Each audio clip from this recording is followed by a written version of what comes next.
Hi hello नमस्कार. श्री स्वामी समर्थ. कशा आहात तुम्ही सगळे? मस्त आहात ना? मस्तच राहा. स्वामी कृपा तुमच्यावर सदैव राहू ही स्वामींची प्रार्थना करते. आजच्या व्हिडिओला सुरुवात करते.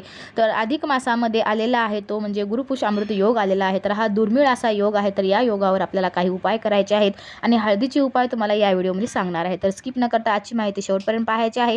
चॅनलवर नवीन आला असाल तर चॅनलला सबस्क्राईब करून घ्यायचं आहे.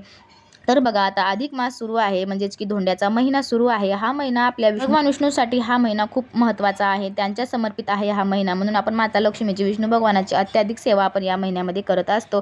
तर आपल्याला कोणत्या अशा सेवा करायच्या आहेत उद्या आपल्याला गुरुपुष्य अमृत योगावर आपल्या चॅनलवर तो व्हिडिओ आहे, त्याची लिंक तुम्हाला खाली डिस्क्रिप्शन बॉक्समध्ये देणार आहे. तर तो व्हिडिओ तुम्हाला पाहायचा आहे आणि त्या सेवा आपल्याला उद्या करायच्या आहेत. आपल्या गुरुपुष्य अमृत योगावर आपल्याला त्या सेवा करून घ्यायच्या आहेत. उद्याचा जो दिवस आहे ना गुरुपुष्य अमृताचा, तर त्या दिवशी त्या योगावर केलेले काही उपाय असे खूप फायदेशीर आपल्याला ठरत असतात आणि त्या दिवशीचं केलेलं कर्म म्हणजेच की काय पुण्य दान आणि सेवा ते आपल्यासोबत कायमस्वरूपी आपल्यासोबत राहतात. म्हणून आपल्याला उद्या आवर्जून काही सेवा उपाय आपल्याला करायचे आहे. तर सर्वप्रथम तुम्हाला मी सांगणार आहे हळदीचे असे 4 उपाय.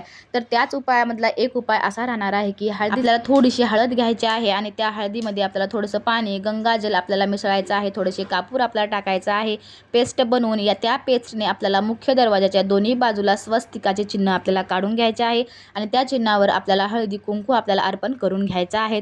म्हणजेच की आपल्या उंबरठ्याला सुद्धा हळदीचं लेपन करायचं आहे, स्वस्तिक पण काढून घ्यायचं आहे.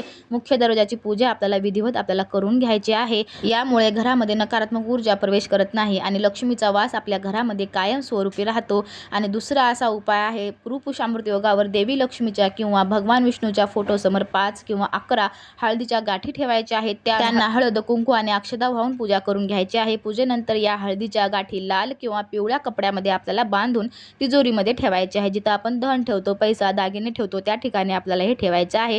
यामुळे घरामध्ये कधीही पैशाची आपल्याला कमतरता भासत नाही. जर आपल्या घरावर कर्ज असेल ते पण लवकरच सुटणार आहे या उपायामुळे. आणि तिसरा असा उपाय राहणार आहे श्रीयंत्रावर आपल्याला अभिषेक करायचा आहे हळदीने. आता जर तुमच्याकडे घरात श्रीयंत्र असेल तर गुरुपुष्य अमृत योगाच्या दिवशी श्रीयंत्राला आपल्याला लाल कपड्यावर ठेवून त्यावर कच्चे दूध आणि गंगाजलाने आपल्याला अभिषेक करायचा आहे आणि हळदीने आपल्याला अभिषेक करायचा आहे.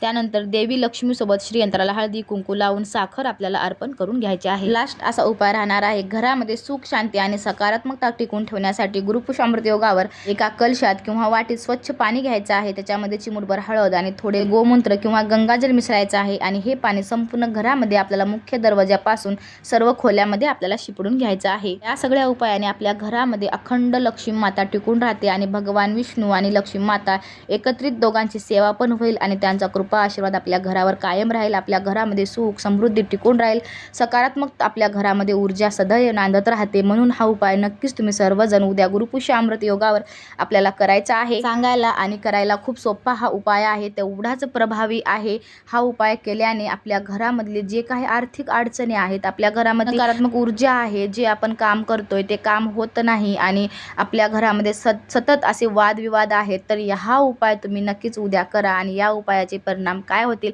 नक्कीच मला कमेंटद्वारे या व्हिडिओवर तुम्ही नंतर सांगायचं आहे. तुम्ही केल्याच्या नंतर कंटिन्यू तुम्हाला दर गुरुवारी जरी केलात हा हळदीचा उपाय तरी उत्तम ठरणार आहे. कारण हळद ही लक्ष्मी माताला खूप प्रिय अशी हळद असते, म्हणून हळदीनेच माता लक्ष्मी आकर्षित होऊन आपल्या घरामध्ये येत असते. तर हळदीचा उपाय जेवढा होईल तेवढा आपल्याला दर गुरुवारी आपल्या घरात करायचाच आहे. आणि उद्या हा गुरुवारचा खूप योग असा दुर्मिळ योग आला आहे, म्हणून तुम्हाला मी सांगत आहे की उद्या हा उपाय नक्कीच करा.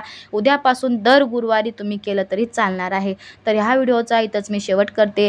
ही माहिती जर तुम्हाला आवडली असेल तर आपल्या चॅनलला सबस्क्राईब करा. पुन्हा भेटूया अशाच एका माहितीपूर्ण व्हिडिओसोबत. तोपर्यंत तुम्हा सगळ्यांना श्री स्वामी समर्थ. बाय बाय सगळ्यांना.